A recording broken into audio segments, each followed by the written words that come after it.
शैक्षणिक संस्थांनी किती बदलावं ही त्यांच्यावर मर्यादा येते, कारण शासनाच्या गरजा असतात, शासनाची अनुदान असतात. मग अशा वेळी तुमची स्टार एज्युकेशन सारखा जो मार्ग आहे तो आज गरज बनलाय का या भागाची? अतिशय हा गरज बनलेला आहे. कारण इंजिनिअरिंग जरी म्हटलं आणि दुसऱ्या कुठल्याही फील्ड म्हटलं तरी आपल्याकडे पुस्तकी ज्ञान देण्यासाठी संस्था आहेत, पण प्रॅक्टिकल आणि कॉम्पिटिशन आणि इंडस्ट्रीमध्ये काय लागणार आहे हे पर्यंत त्या फील्डमधले तज्ञ किंवा सिनियर लोक येऊन त्यांना सांगत नाही का त्यांच्यावर ते प्रॅक्टिकल त्यांना दाखवत नाही, तोपर्यंत ते होऊ शकत नाही. जेव्हा मुलं ग्रॅज्युएट होतात किंवा एक इंजिनियर घडतो किंवा एक हॉटेल मॅनेजमेंटचा मुलगा हॉटेल मॅनेजमेंट कंप्लीट करतो आणि कुठल्या स्किल्स असतात तो फक्त थिअरी घेतो. आयटीआय मध्ये पण आम्ही ते अभ्यास केला, कोकणामध्ये आयटीआय मुलं घेतात, त्यांनी वेल्डिंग मशीन पण हातात पकडली नसते, पुस्तक कंप्लीट करतात. वेल्डिंगची सगळी थिअरी आहेत, पण ह्या थिअरी आउटडेटेड झालेल्या आहेत.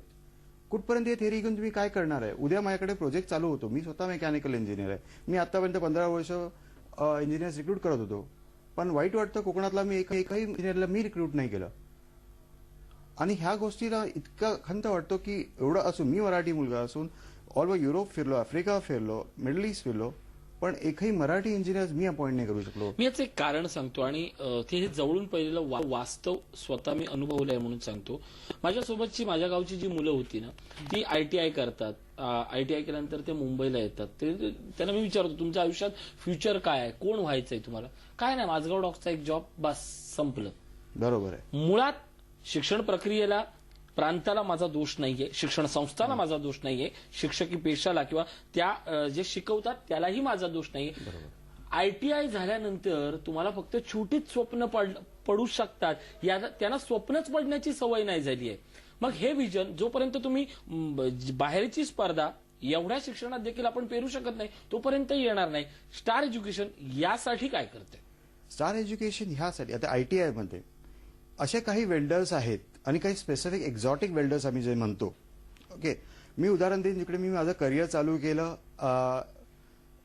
ऑइल फील्ड्समध्ये. मॅथ्यू असोसिएट नावाची संस्था नवी मुंबईला आहे. त्याचा ओनर तुम्हाला आश्चर्य वाटेल, एक आयटीआय वेल्डर. क्रोप्रोनिकल वेल्डिंग त्यावेळेला सगळ्यात कॉस्टली वेल्डिंग असायची. एक दिवसाचा पे 50 ते 60 हजार रुपये होतं. आणि त्या माणसाने ते एक विजन बघितला की नाही, एकदा मी कंपनी उभी करणार. आणि त्या माणसाने आज कंपनी उभी केली, ओएनजीसीचे मोठमोठे प्रोजेक्ट घेतो आणि त्याच्याकडे आज 1200 इंजिनियर्स आहेत आयटीआय वेल्डर. पण का होतं की तेवढी ती विजन, ती जिद्द असावी लागते. आणि पहिली गोष्ट त्यांनी जे शिकला क्रोप्रोनिकल वेल्डिंग, ती त्यांनी एवढी व्यवस्थित शिकला की त्याच्या वेल्डिंग केल्यानंतर तो म्हणतो माझ्या वेल्डिंगला एक्सरे करायचीही गरज नाहीये, एवढा त्याचा कॉन्फिडन्स होता. पण हे कधी झालं? तेव्हा त्यांनी त्यांनी प्रॅक्टिस केली. पण हे आता शाळेत होत नाहीयेत, आयटीआय कॉलेजेसमध्ये होत नाही. आणि इकडे स्टार एज्युकेशन्सनी हा विजन बघितला की नाही, यांना प्रॅक्टिकलची गरज आहे. ह्या लोकांना आपण वेल्डिंग मशीन हातात दिली तर हे चांगले वेल्डर घडू शकतात आणि त्याच्यानंतर आपल्याकडे चांगले इंडस्ट्रीज येऊ शकतात जेव्हा हे स्किल्स क्राफ्टमेन येतील. आज संपूर्ण केंद्रात, देशात, राज्यात स्किल इंडिया किंवा स्किल बद्दल बहुतांशी बोललं जातं.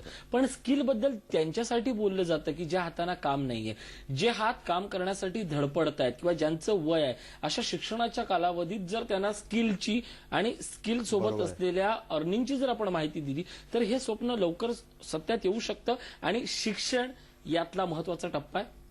बरोबर, कारण शिक्षण घेताना जर आपण त्यांना तो विजन दिला की हे तुम्ही जे शिकता आहे, हे शिकल्यानंतर ह्याचे करिअर्स कुठे ओपन होणार, त्याच्यानंतर तुम्ही कुठे जाऊ शकता, द स्काय इज लिमिट प्रत्येकाला म्हणतो, ते विजन जर आपण त्यांना शाळेत शिक्षणाच्या वेळेला दिले आणि ते शिकवणारे जे प्रोफेसर्स आहेत ते स्वतः एक उदाहरण बनतील त्यांच्यासमोर की नाही, मी हे करतो आणि हे केल्यानंतर मी इथपर्यंत पोहोचू शकलो आणि तुम्हीही करू शकता. युनिव्हर्सिटी तीच आहे, मुंबईत शिका की कोकणात शिका, युनिव्हर्सिटी तीच आहे. पण ती विजन देणारी माणसं जे आहेत, ते टीचर्स आहेत, जे प्रोफेसर्स आहेत, ते जेव्हा समोर उभे राहतात आणि त्याला जे मोटिवेट करतात त्यांनी फार फरक पडतो. अर्थात याबद्दल जेवढं बोलायचं तेवढं कमीच आहे. पण मित्र हो, आज आपण ज्यांच्याबद्दल बोलतोय त्यांची कोकणच्या विकासाची विजनात्मक किंवा वेगवेगळ्या दृष्टीनं पाहण्याची जी स्वप्न आहेत ती स्वप्न पाहिली तर खरंच सांगतो तुमची झोप उडेल. ह्या जशा म्हणजे ब्रेकपूर्वी आपण जसं शिक्षणासंदर्भात बोललो तशी तुमची आणखीन एक महत्वाची नवीन कोकणातल्या पर्यटनातलं पुढचं पाऊल कॅफे ऑन व्हील ही संकल्पना आहे. ही संकल्पना नेमकी काय आहे आणि त्याचे दूरगामी श्रीमंतीदृष्ट्या परिणाम काय आहेत? जसं मी सांगितलं, जेव्हा स्टार एज्युकेशन आम्ही इस्टॅब्लिश केली त्याच्यानंतर आम्ही प्रत्येक क्षेत्रामध्ये आपण काम करू आणि प्रत्येक क्षेत्रामध्ये आम्ही करिअर निर्माण करू आणि चांगले चांगले बिझनेसमॅन निर्माण करू, हे ध्येय होतं. त्याच्यानंतर टुरिझम जेव्हा मी सुवर्ण कोकण आणि मला जेव्हा प्लॅटफॉर्म दिला ओरसला, त्यावेळेला सतीश परब यांच्याशी मी गप्पा मारल्या. त्यानंतर सांगितलं की आपण टुरिझम हा एक विषय आहे, तिकडे आपण फक्त बोलतो, आपण गोव्यापेक्षाही आपल्याकडे निसर्ग सौंदर्य आहे, केरळापेक्षाही आपल्या कोकणामध्ये काही चांगले टुरिस्ट स्पॉट आहेत, पण त्यानंतर तेवढी हॉटेल इंडस्ट्री त्यांना केटर करू नाही शकत. मला का केटर नाही करू? तेवढी इन्व्हेस्टमेंट लागते, तेवढे मोठमोठे बिझनेसमॅन किंवा इंडस्ट्रियलिस्ट इथे यायला लागतात. मी त्यांना सांगितलं नाही, याची गरज नाही आहे. गोवामध्ये काय सगळ्यात पहिल्यांदा सुरुवात केली किंवा मोठे 5 स्टार हॉटेल नव्हते, किंवा मी जेव्हा दुबईला गेलो त्यानंतर दुबईला त्यावेळेला सगळ्यात वेळेला काय 5 स्टार हॉटेल नव्हते, पण टुरिझम त्यांनी डेव्हलप केले. त्या फॅसिलिटीज हव्या. त्या फॅसिलिटीज कसे? आपल्या मालवणी फूड हे सगळ्याच्या आवडीचं जेवण आहे. आता येऊन गेलं तरी असे किती पदार्थ आहेत जे लोक आवडीने गावी जाऊन खातात, आजी किंवा काकी बनवून देतात ते आपण खातो, पण ते बाजारात मिळत नाही. आणि ज्यांना विचारतो, अरे हो आवडीने खाईन, मग आपण का देत नाही? तर आता टुरिझम, परत त्याच विषयावर आलो तर ह्या टुरिझमला जर आपला मालवणी फूड दिला तर का टुरिझम तिकडे येणार नाही? का फक्त ते चायनीज फूड आणि चायनीजचे ढाबे असावे, टपऱ्या असाव्यात? त्याला आपण एक वेगळा लुक द्यावा. त्यासाठी आम्ही इमिजिएटली हा विचार केला की cafe on wheel. Cafe on wheel जेव्हा आम्ही डिझायनिंग स्टार्ट केली त्याला पहिलं आम्ही टेक्निकल गोष्टी त्याच्यामध्ये बघितल्या की कॅफे ऑन व्हील म्हणजे रस्त्यावरती ऑन व्हील किचन असणार आहे. पहिली गोष्ट ती, कारण हॉटेल प्रत्येक जण हॉटेल टाकू नाही शकत, पण आम्ही ती लिमिटेशन्स बघितली. तर सर्वात उत्तम मार्ग म्हणजे कॅफे ऑन व्हील. किचन म्हटल्यानंतर तिकडे घाण होणार, हायजीन हा पॉवर लागते आणि त्याच्यानंतर वेस्ट ट्रीटमेंट लागते.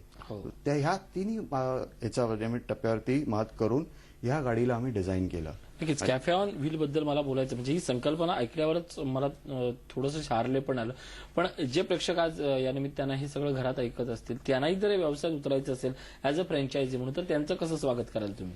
आता जेवढे आम्ही डिफिकल्टीज किंवा जेवढ्या आम्हाला अडथळे आले कॅफे ऑन व्हील लॉन्च करताना, पहिला त्या नगरपालिकेचे आहेत, बाकी हे सगळे अडथळे आम्ही पार करत इथपर्यंत कॅफे ऑन व्हील लॉन्च केली. ठीक आहे. चांगले कुक एकत्र घेऊन येणं, त्याच्यानंतर त्यांची रॉ मटेरियल लागणं, ह्या सगळ्या गोष्टी आता मी टप्पे पार केलेले आहेत.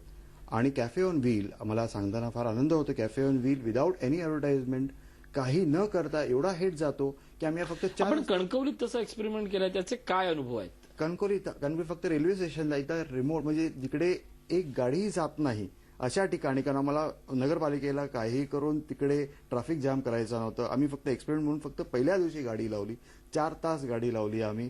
एवढा ट्रॅफिक जाम झालो की आम्ही कॅफे ऑन व्हील सोडून फक्त ट्रॅफिक कंट्रोल करत होतो. आणि आज 1 महिना झाला विदाऊट ऍडव्हर्टाइजमेंट, काही न करता आमच्याकडे कस्टमर येतात. मालवणी, इटालियन, कॉन्टिनेंटल सगळ्या प्रकारचे आम्ही तिकडे फूड सर्व्ह करतो. आणि हा करण्यासाठी भांडवल लागली ते फक्त 12 लाख रुपये. आणि आता सांगायला फार आनंद होतो की सगळे इन्व्हेस्टमेंट्स आणि सगळं रनिंग कॉस्ट काढल्यानंतर प्रत्येक महिन्याला तुम्ही 1.5 लाख रुपये कमवू शकता. तर आणि थोडेसे परिश्रम घेतले तर, आणि सपोर्ट आता आम्ही जसं जे जे शिकतो आहोत या गोष्टी अडचणी जर मात करत पुढे जातो, 6 महिन्यात तुम्ही हा सगळा पैसा रिकव्हर करू शकता. आता जरी ही 12 लाख रक्कम ही जास्त दिसत असली तरी माझा असा दावा आहे की कुठल्याही ठिकाणी जर तुम्ही छोटंसं जरी हॉटेल बांधायचं घेतलं तर त्यात गुंतवणुकीची रक्कम याच्या दुप्पट नक्कीच असेल. मित्रांनो, व्यवसायाच्या या नवनवीन संधी आता येत आहेत आणि या सगळ्या संधी येत असताना आपण पारंपरिक व्यवसायापेक्षा पारंपरिक पद्धतीनं जर आमूलाग्र पद्धतीनं नव्या तंत्रज्ञानाकडे गेलो तर मिळणारा पैसा हा कमी खर्चात जास्त उत्पादन देणार आहे, जास्त तुमच्या श्रमाला किंमत देणार आहे. नेहमीच नवनवीन कल्पना घेऊन तुम्ही येतात. आणखीन एक तुमच्या डोक्यात एक अशी कल्पना आहे की आता कोकण या सेक्टरला फार मोठं भविष्यात म्हणजे पुढच्या 6 वर्षात महत्व येणार आहे. ते पर्यटन दृष्ट्या नसणार आहे तर उद्योग, व्यवसाय, नोकरी या गोष्टी, म्हणजे आता महानगराकडे जाण्याची गरज नाही. मग जर जाण्याची गरज नाही तर मराठी बीपीओ ही संकल्पना तुम्ही यात डेव्हलप करताय, ती काय? खूप सारे मराठी आता चांगली आपली मुलं ज्यांना उत्तमरित्या मराठी बोलता येतं आणि ते विनाकारण फक्त इंग्लिश यावं आणि इंग्लिश भाषेचा म्हणजे इंग्लिश स्पीकिंग कोर्स त्यानंतर पर्सनॅलिटी डेव्हलपमेंट याच्याकडे अतिशय परिश्रम घेतात आणि त्या हे सगळं घेऊन ते मुंबईला येतात आणि त्याचे परिश्रम करतात, खूप काही करतात, नंतर BPO मध्ये नोकरी करणं. मला हेच आपण मुंबई गावात का नाही करू शकत? इथे तुम्हाला मी म्हणतो तुम्ही इंग्लिश पण शिकू नका, तुम्हाला तुमच्या मातृभाषेवरती प्रेम आहे, ठेवा ना, त्याला वाढवा, त्याच्यामध्ये स्किल डेव्हलप करा, त्याच्यामध्ये मराठीमध्ये पर्सनॅलिटी डेव्हलपमेंट करा. हिने होणार काय? आज कोकणामध्ये एवढ्या सगळ्या इंडस्ट्रीज आहेत, एवढे एवढे चांगले कार्यशाळा होतात आहे, त्याची माहिती कुठे मिळते? कुठे आहे इन्फॉर्मेशन टेक्नॉलॉजी?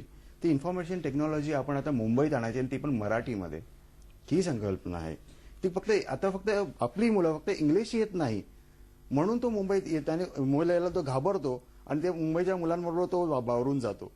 तुला अभिमान मागा, तुम्हाला मराठी चांगलं येत आहे, ठीक आहे, मी तिकडे तुम्हाला जॉब तुमच्या गावात तुमच्या घरात घेऊन देतो.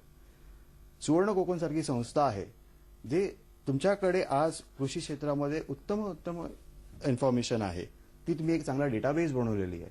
एक कॉलनी मला माहिती आहे सतीश प्रभू साहेबांना एक कॉल केला ते मला आत्ताच्या आत्ता 1 तास याच्यावरती लेक्चर देतील, ही एवढी माहिती देतील. पण हीच माहिती आपण जर प्रत्येक कॉलरला दिली तर आपण कुठपर्यंत जाऊ शकतो? तुम्ही तो विचारही नाही केलेला आहे. आणि याच्यासाठी लागतं काय? एक आज 4G पण आलेला आहे, 4Gचा एक हब घ्या, 12 टर्मिनल्स टाका, 6 मुलं ठेवा, 2 शिफ्टमध्ये 12 मुलांना एकत्र जॉब मिळतो आणि इन्फॉर्मेशन कोणाला नको आहे एक कॉलवरती. नक्कीच. मी गेल्याच आठवड्यात रिलायन्सच्या 4G संदर्भात एक इंटरव्ह्यू केला होता. त्याने मला हीच गोष्ट सांगितली होती की येणारा काळ हा कोकणसाठी तंत्रज्ञान आहे. आजपर्यंत तुम्ही पर्यटनाचा म्हटला, तंत्रज्ञानासाठी एवढा राक्षसी पद्धतीने येणार आहे की त्या स्पर्धेत तुम्ही केवळ शिकला नाही, त्या तंत्रज्ञान स्वीकारलं नाही तर तुम्ही बाजूला फेकले जाल. आज कोकणात बदलत्या या सगळ्या संधी आहेत आणि आज सुवर्ण कोकण अश्वमेधच्या रूपानं असेल, कार्यशाळेच्या रूपानं असेल, या सगळ्या प्रवाहात तिथल्या तरुणांना एकत्र आणते. काय आवाहन कराल या सगळ्या तरुणांना की सुवर्ण कोकण ही आजची गरज का बनली आहे? सुवर्ण कोकण हा एवढा चांगला प्लॅटफॉर्म आहे जिकडे मला ह्याचा उपयोग किती झाला आणि कितपत झाला हे तुम्हीही बघतात की मी 4 महिन्यामध्ये आज सक्सेसफुल 3 प्रोजेक्ट टाकू शकलो. सो फक्त 4 महिने लागले मला हे करणार. मी एक मेकॅनिकल इंजिनियर आहे, मला काही संबंध नाही शिक्षणाची, माझा काही संबंध नाही ऑइल फील्डची, फूड इंडस्ट्रीची किंवा BPOची. पण तरी सुद्धा सुवर्ण कोकण सारखा एक प्लॅटफॉर्म मिळाल्यानंतर लोक मला ओळखू लागले. ही ओळख झाली. आता याच्यामध्ये काही आता हेच करण्यासाठी किती आपल्या प्रिंट मीडिया किंवा TV मीडियाच्या मागे जावं लागतं, पण सुवर्ण कोकण अशी संधी देते आणि त्याला मला फार अभिमान वाटतो की सतीश परब असे आणि तुम्ही पण आहात त्याच्यामध्ये की एवढे उत्तमरित्या हे संस्थेला पुढपर्यंत घेऊन चालेल. अशोध मी अशी एक संस्था आहे की जिकडे तुम्ही चांगले उद्योजक, चांगले बिझनेसमॅन घडवण्याचा प्रयत्न करतात. चांगला बिझनेसमॅन किंवा चांगला उद्योजक कधी होऊ शकतो की ज्याच्याकडे पहिलं नॉलेज असलं पाहिजे, त्याच्या गोष्टीची माहिती असली पाहिजे आणि जिद्द असली पाहिजे. नक्कीच. नितीन सावंत, तुमच्यासारखी उदाहरणं असतात, ही उदाहरणं अतिशय महत्वाची असतात. म्हणजे आजपर्यंत असं बोललं जायचं की शिक्षण हे केवळ पुस्तकी किडा बनवतंय, पण मित्र हो, शिक्षण हे पुस्तकी आता किडा नाही बनवत आहे, तर शिक्षण तुम्हाला नव्या काळाचं नवं शिक्षण हे तुम्हाला ऑक्टोपस बनवतं. एकाच वेळेला किती गोष्टी तुम्ही होल्ड करू शकता, त्याच्यावर कंट्रोल करू शकता, या सगळ्या गोष्टी शिक्षण बनवतात. स्टार एज्युकेशननं हीच मुहूर्तमेढ रोवलेली आहे. सुवर्ण कोकणच्या माध्यमातून असेल का किंवा वेगवेगळ्या या सगळ्या प्रवाहातनं आज उद्योजक जोडले जात आहेत. सगळी माणसं श्रीमंत होत आहेत, आपल्यासोबत इतरांना श्रीमंत करण्याच्या टिप्स देत आहेत. मग या सगळ्या प्रवाहात तुम्ही कुठे आहात? स्वतःच्या मनाशी विचार करा आणि तुमचा विचार संपला की कॉल करा. स्क्रीनवर जे नंबर जात आहेत त्या नंबरला. सावंत, आज याच ठिकाणी तुम्ही आलात, खूप सुंदर मार्गदर्शन केलं. आभार. आभारी आहे. झी 24 तास रहा एक पाऊल पुढे.